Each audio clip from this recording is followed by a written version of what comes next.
Guys, yan po ang bakuran ni mother.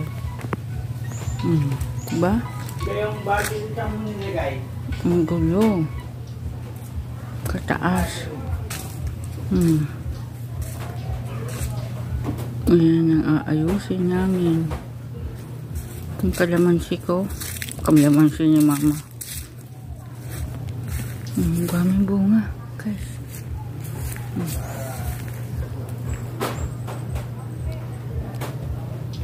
Kunin ko yan mamaya.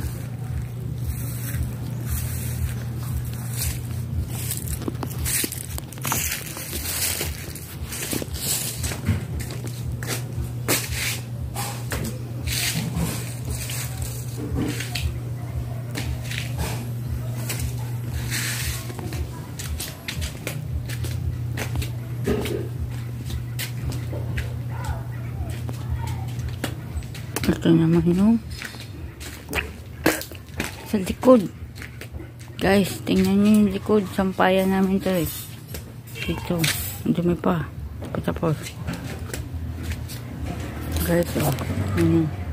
Ayan yung mga damo. Aakit na sa bahay. Ito nyo.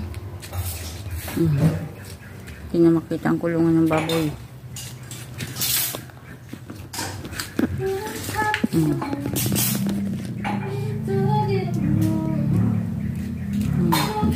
Ito na yan. Yan. Kaya ang dami namin lilinisin, guys. Ito nyo, ang galo. Grabe na ang damo. Matatapos yan.